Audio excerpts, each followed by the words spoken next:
Okay, so I'll just go ahead and get right into it.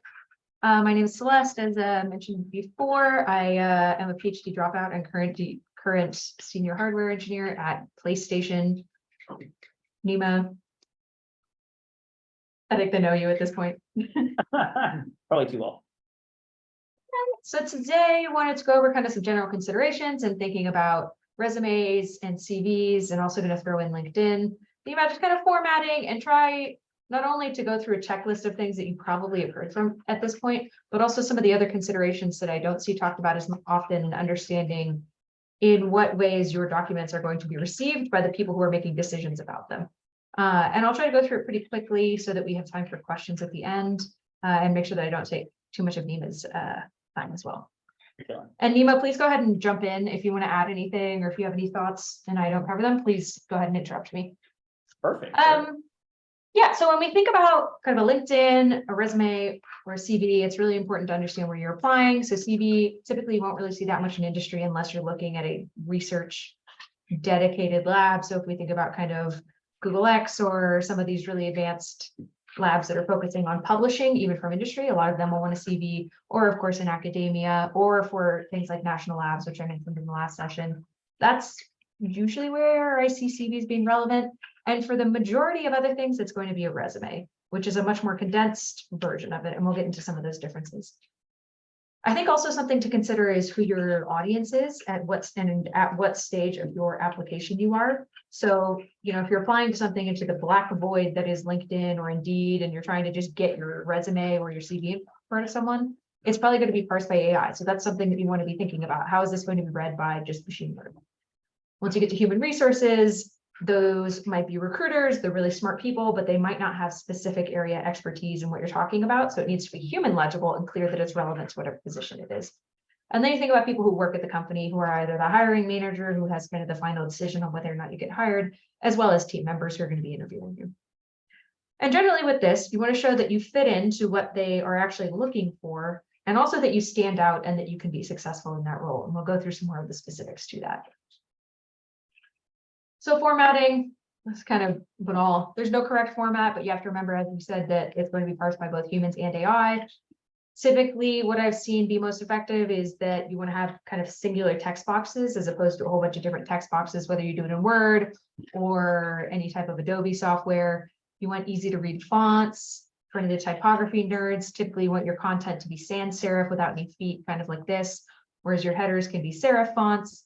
Canva has nice templates if you haven't used it. You want to organize it into categories. You've kind of seen a lot of these things before. And you want to highlight your experiences and accomplishments related to the role. Use those bolds, use that bolding and italics sparingly, but use it to draw the eye for the humans that are looking at it.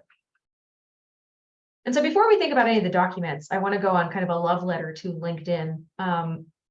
Because even though LinkedIn kind of makes me cringe sometimes, it is by far the most useful way to make connections with people. My presence on LinkedIn makes me kind of want to die, because I post, like, I breathe in the direction of an accomplishment, and I post that on LinkedIn, which feels incredibly braggadocious and full of myself and everything. But damn if those recruiters aren't in my DMs. And so I think you can use LinkedIn as both a repository for everything you've ever done, right? This is your standout, I'm amazing highlight reel. And you can include gratuitous detail, because that will also help people find you more easily. And it also serves as a repository so that you can grab excerpts if you need to make a resume or a CV more tailored. So I use it basically as kind of a database, and I pull things from it for whatever it is that I'm trying to apply for. Again, this simplifies the writing exercise, and it ensures that you have consistency, so that there aren't any discrepancies between what you say in one area and another area. And it acts like a live resume.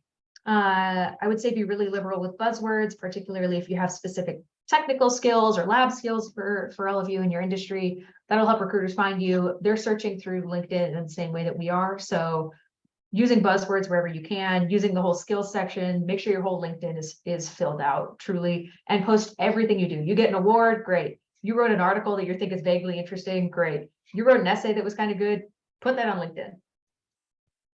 Oh, real quick, just to kind of yeah. that last bullet.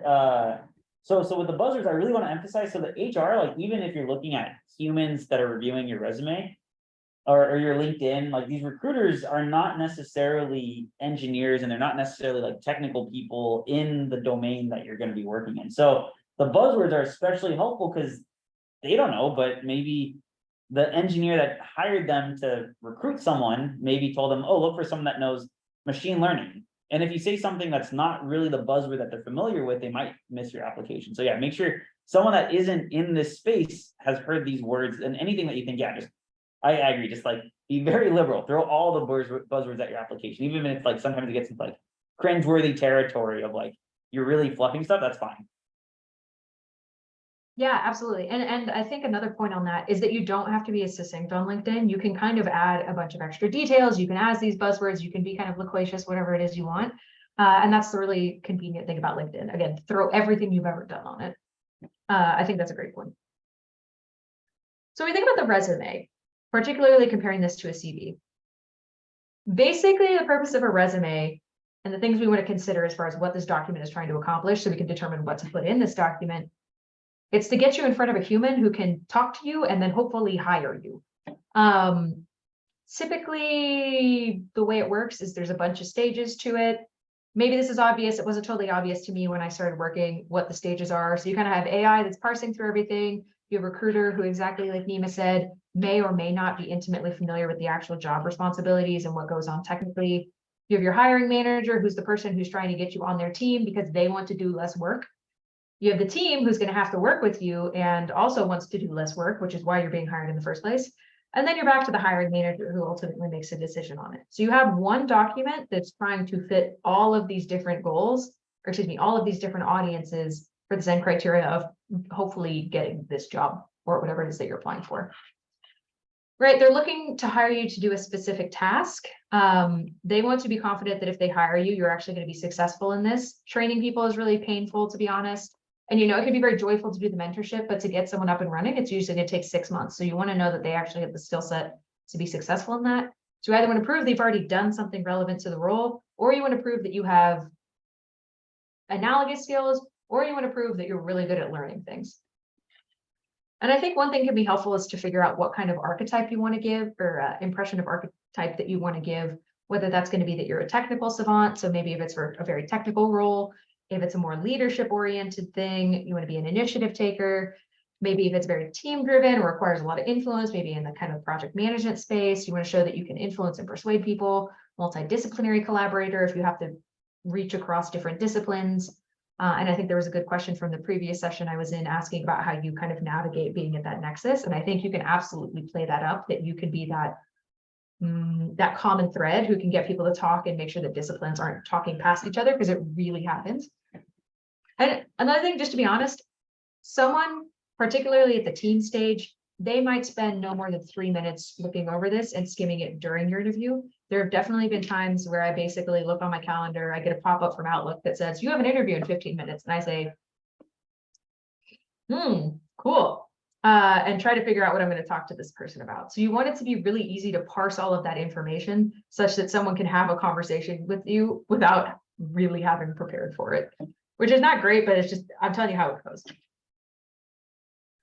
Content, again, I think you all will know this, but just so that we're all on the same baseline.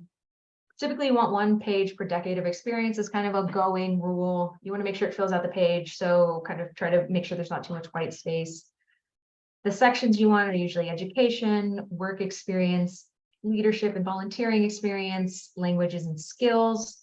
The skills section can be kind of specific programs that you're familiar with or different laboratory techniques for your field, I imagine, along with a very short personal interest section. It just gives you something to talk about with the interviewer. So maybe if you're really into crocheting, maybe you like intramural basketball, maybe you like languages, whatever. I think it's good to put it on there. If nothing else, it helps fill out time in an awkward interview and makes you seem like a person. I would actually even say, especially if you have fantastic grades, include that so that people know that you also have hobbies and you're not just like, you haven't spent only your time doing your schoolwork. If you don't have that much work or intern experience, be liberal with those skills, mention that coursework, identify areas where you have that skill set on which someone could build. Because particularly early in your career, people are hiring entry-level positions based on your potential and where they think you could go. Just a general rule, Always send it as a PDF so your formatting doesn't get messed up. Make sure you use a clear title that's easy to find if someone's searching for it later with both your name and resume. Don't include dates or versions. It looks kind of sloppy. Okay, sentence fragments with strong action verbs. Do that, makes it easy to read through.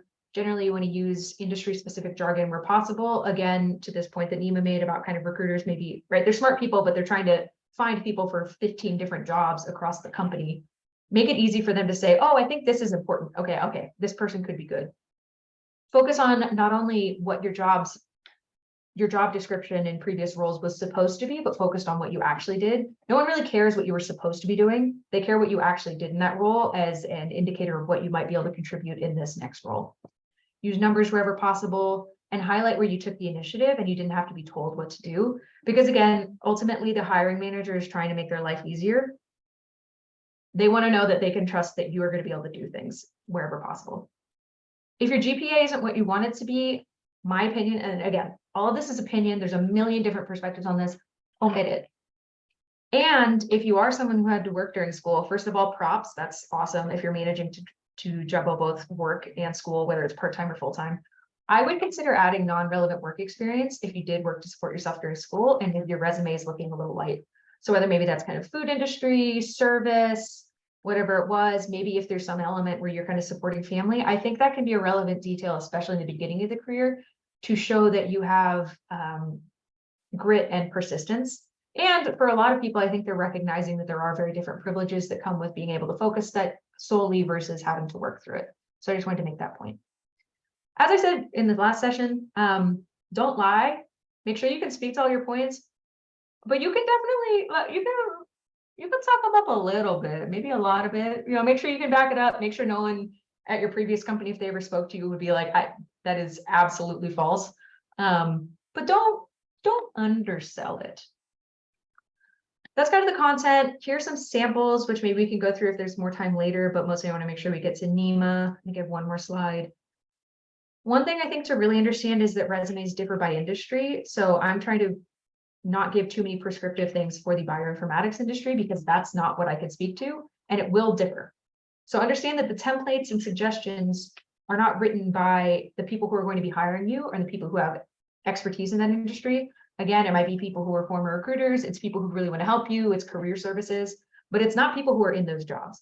So take everything with a grain of salt and make sure that it's correct for your industry. And to that point, if you have access to one, ask an expert to review it, whether that's a professor, a trusted person you know. You can even honestly reach out on LinkedIn as cold calls. And a lot of people are willing to help because it takes 15 minutes to look at a resume. So don't underestimate the power of LinkedIn to help connect you there, especially if you have your LinkedIn fully filled out. I would say, large language models are everywhere. Don't have it's very clear when something is written by a machine learning model. Don't have it write your resume, but absolutely use this as a tool for reviewing and editing. So one thing that I do when I'm looking for job descriptions or various other essays where I'm going to be evaluated on something is ask it to kind of extract the most important points and making sure I'm being very clear to address them. One other point I'd add for scholarships, this is super important. I'm a scholarship reader for a foundation, and we get these really good stories about students overcoming things that have absolutely nothing to do with the rubric on which I'm evaluating them. So just make sure you actually know what you're applying for and what they're going to be looking for. To that point, also use GPT-4 or whatever access you have to review and edit your resume. Ask what stands out compared to a job description. You can give it both of these as arguments and ask it as a prompt to evaluate this. Ask it to act as an interviewer and do some mock questions. See where maybe there's some reservations where you could highlight further, and make sure your spelling and grammar are good. If you're not a confident writer in English, maybe you're awesome and you speak a whole bunch of different languages and maybe English isn't your first language. Use the tools and network at your disposal to proofread your resume. It matters. So that's all I have to say on that. Went through it pretty quickly so that we hopefully have time for Nima and questions. Nima, do you have anything you want to add? Yeah. I mean, I think to your point at that beginning part, I mean, even resumes differing by industry, like resumes differ by individual jobs as well. So like definitely you might even find yourself having multiple versions of your resume kind of tailored towards maybe a management job, or like even in bioinformatics, this is like a kind of cusp of two disciplines. So when I was on the job market for professor jobs, I had like one version of my applications tailored for like biology departments to show them, oh, I love biology, that's my passion, but I want to bring this computing mix to it. And then I had another version for like computer science departments. I was like, computer science is my life. I love this more than anything. Here's how I'm going to bring biology. So like you can really, I mean, to Celeste's point, like, you're not lying, but just fluff it up a bit and like really make it like, oh, you are the only person that I want to work for, and here's a beautifully tailored resume for you, which you also did for the other company and the other company, but they don't know that. They only know how you're interacting with them. But yeah, perfect. That was excellent. Yeah, thank you so much. I could probably, maybe I'm happy to have you just click through. Yeah, that's probably easiest.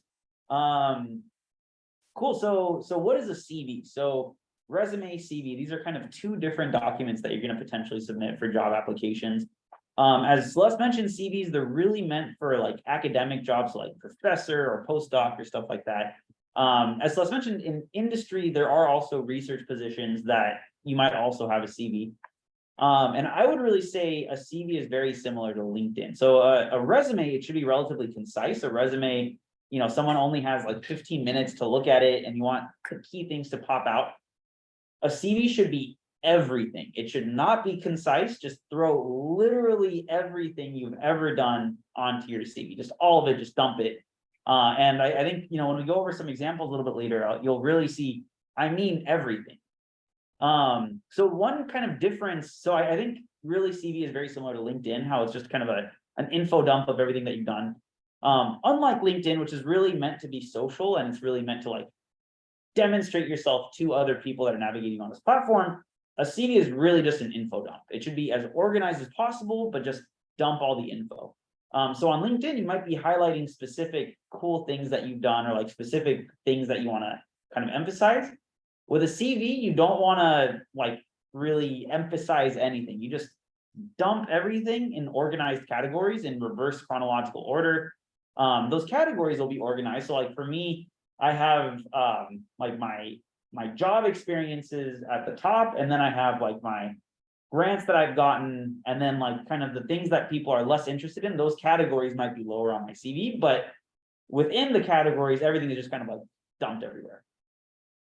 So one thing that's really important is it's hard to keep both a LinkedIn and a CV up to date. I think if you actively use LinkedIn, which I think all of you at this stage, it's a good idea to kind of really be focused on LinkedIn. I think focus on keeping your LinkedIn up to date. That one's the one that everyone is going to be seeing. It's the one that kind of is the most relevant to day-to-day interactions. And then your CV, you're really only using it when you're applying for jobs. So as long as your LinkedIn is up to date, you can then pull all that information from your LinkedIn to your CV. And then again, you don't have to, like, you don't want to have it kind of emphasize anyway, just dump all the raw information onto your CV just when you're going to apply for stuff. For me, I like trying to keep my CV and my website up to date. I don't really use my LinkedIn as much. I probably should more. But yeah, it's really hard to keep stuff in sync. So prioritize making sure one of them has everything, and then you can always pull stuff later. I think I'm good for the next slide. Cool. So some recommendations about writing a CV. Again, focus on simplicity, clarity, and organization. You do not want to emphasize flashiness at all for a CV, which is the opposite of a resume. A resume needs to be flashy, grab someone's attention, stand out in a pile. A CV, I've already determined I'm going to take time to look at your application because maybe this is a professor job, maybe it's a research job. So this is a very long commitment that we're making to this person. So I'm going to take my time and read your CV, but I need to be able to find what specific pieces of information I want instantly. So I need to be able to know, like, oh, what research publications have you published? There should be a publication section that's chronologically ordered so I can see what have you been recently working on. A CV gets really long over time. So you really want to prioritize making it easy to navigate. The next kind of set of bullets, I think some of this information also holds true for a resume. And maybe Celeste can then like course correct or chime in as well. But I think, in my opinion, as you progress through your career, you want to start considering removing stuff from the earlier stages of your life. So like when you're in undergrad and like maybe you started undergrad, you're probably going to have a lot of accomplishments from high school that you're highlighting because that's what you have so far. As you progress through college, you don't want those high school things to necessarily distract people from what you're doing in college. So like for me, when I'm like reviewing an undergrad and they're a senior, And then I see like, oh, they're still highlighting stuff from high school. I'm like, well, that's kind of weird. Like you've had 4 years of undergrad. Why are you still kind of focusing on these things? You should have more stuff more recently. So if you start accomplishing stuff during undergrad, you can start filtering out some of your high school stuff. And I think when you then go to apply for like PhD program stuff, you really don't want anything from high school on your application. It should all be undergrad and maybe like if you graduated, post undergrad stuff. When you go through grad school, you're then going to start filtering out some of your undergrad stuff. Similar situation. If I'm like reviewing the application for a professor position of someone that's like a 4th or 5th year PhD student, and I see like they're still highlighting stuff that they did freshman year of undergrad. I'm like, that's kind of weird. You're almost done with your PhD. Like, where's all the stuff you've been doing the past like almost decade? So I'll, you know, you want to start filtering out those undergrad things.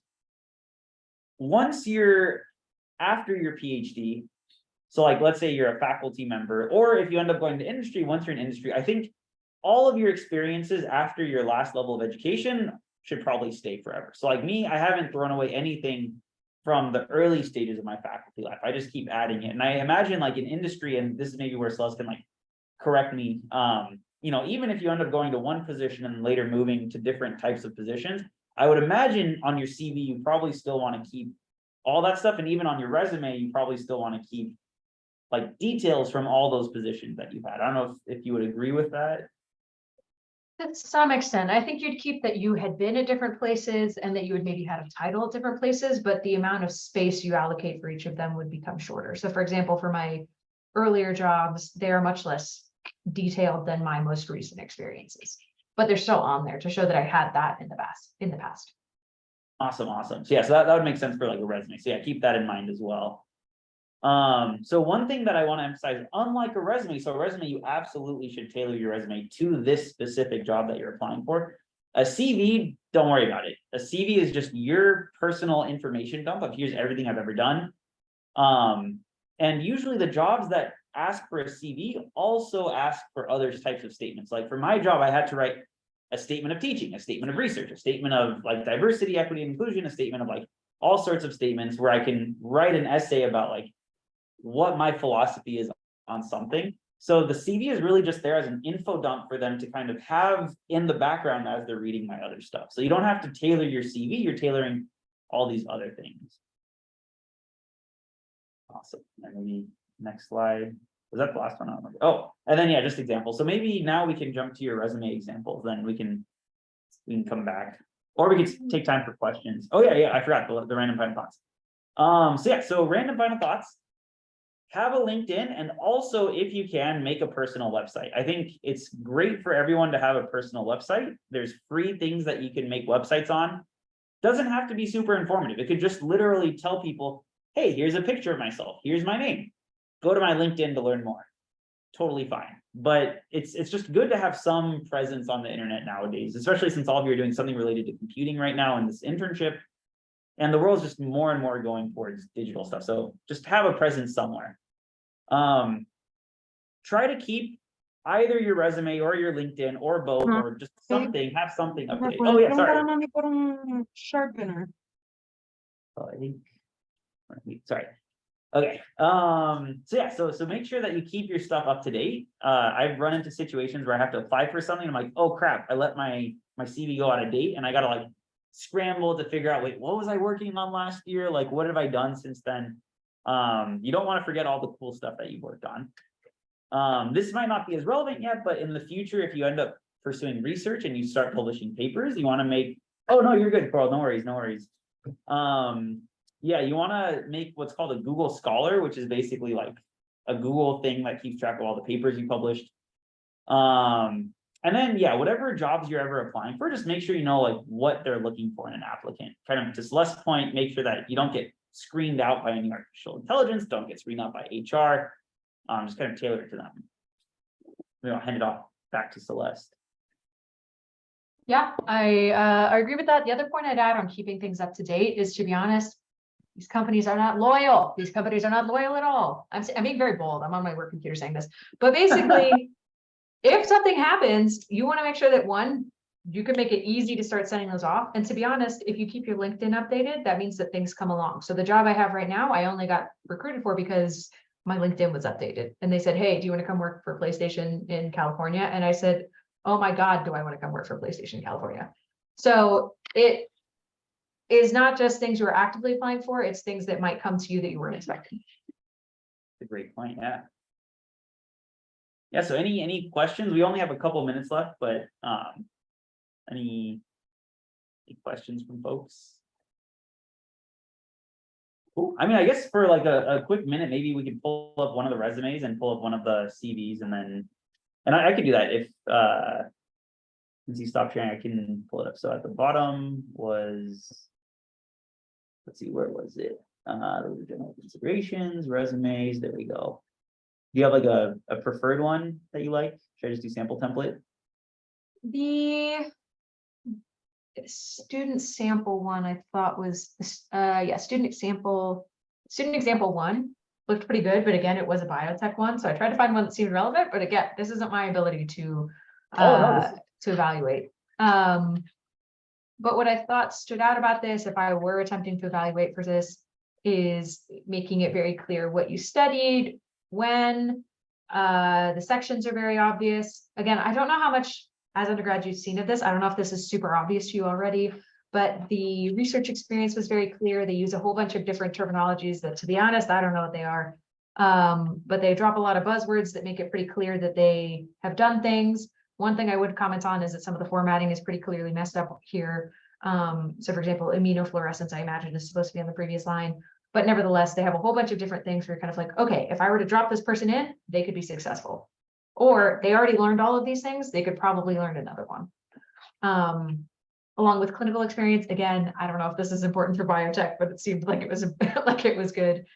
And yeah, just a couple of other things in their volunteering section under leaderships and service experience. They, clearly brought in money.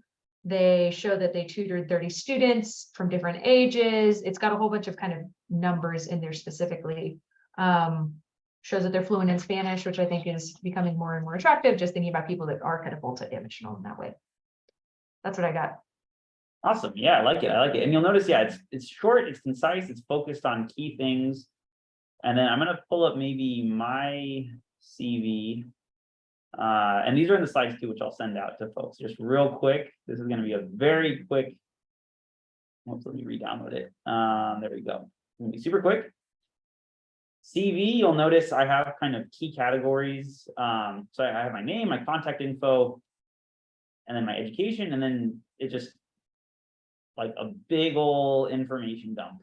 Just everything, just all the stuff. Just every single thing I've ever done. So I have it organized by category. So I have like if you're interested in figuring out like, oh, what is the research that you have done? I have a research and publication section, right? Like list textbooks that I've helped develop. I have the actual research articles. All of these are in reverse chronological order. So newest at the top, but then just everything. So I think out of the examples that I posted, mine might be the shortest. I think some of the other ones are like, this one's 43 pages long. Just everything is the gist. Cool.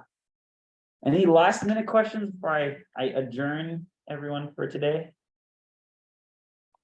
When you're applying for grad school, that resume / CV, I heard today, like I had already been thinking of like eliminating the stuff from my like high school graduation. Cause like, even though it's like impressive, I'm like, they don't really care about that. But like, what happens when you scale down your resume and then it looks like you haven't done anything, Do you like zhuzh it up? Like, I don't know what to do. That's a good question. Maybe I could start, then I don't know, Celeste, if you have some ideas too. So specifically, so I'm on the UCSD Bioinformatics PhD admit, and if folks have to head out, feel free, by the way. Sorry, I went a little over.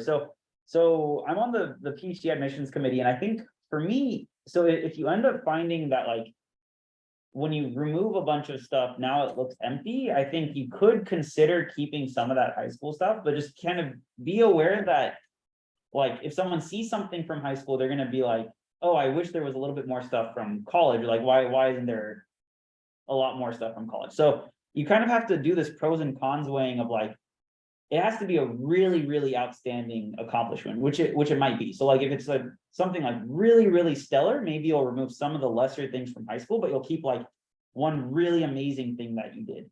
So it doesn't have to be like an all or nothing type situation. You can kind of make those decisions. I will say if it's a resume, so the example that we looked at, actually, one thing that stood out to me was that it bled onto the second page. So having a 1-page resume is a powerful thing. So if you end up finding that like, if you remove the high school stuff, but then you reorganize stuff, it doesn't look like your resume is empty. You just have room to talk more extensively about your college stuff that you've done. That might not be a negative thing. That might actually work out well to have like a 1-pager that is super clean, super impressive looking, kind of all there. But again, if you feel like that high school accomplishment is something that like really resonates with you and you think is important to communicate, don't feel like you have to remove it. Just kind of make sure it's like impressive enough that it outweighs any potential like, wait, why are there high school things on this type situation? I don't know if Celeste, if you have. Yeah, that's good advice. Thank you so much. Yeah, I would agree. I think, I'm gonna be real, I think the big determination is you don't want to look like you peaked in high school. Or peaked in, insert X here, right? You want to make it look, and this is the rat race, this is all the, kind of annoying stuff about, our capitalist, whatever, okay. You want it to look like you're continuously achieving things, you're the best version of yourself now, blah, blah, blah, blah, blah. So I think if you can demonstrate that, I don't know if you're valedictorian or whatever, in high school, I think you need to contextualize the accomplishments you had in high school with what you've been able to accomplish in your undergrad career and ensure that it doesn't seem like maybe you fell off the bandwagon or something. And right, this is all challenging. Things change a lot in college, so doesn't need to be an indictment, but again, this goes back to, it's all a narrative and you get to control the narrative. So if you were in high school and you're valedictorian and you continued to be dean's list or whatever, then I think it becomes relevant and it shows this track record of academic excellence. If maybe you were valedictorian in high school and maybe, the transition to college was a little more challenging or whatever, you had to work, whatever it is, then you might consider not including it. No, that's super good advice. Yeah, absolutely. Absolutely. Cool. Awesome. Well, if we're all good, thank you so much again, Celeste. Thank you for helping for both sessions. I can't thank you enough. Yeah, thanks everyone. Thank you. Yeah, thanks a lot. My pleasure. Thanks for staying till 4. I know workshops get long. All right, bye everybody. Bye, Celeste. Good seeing you again.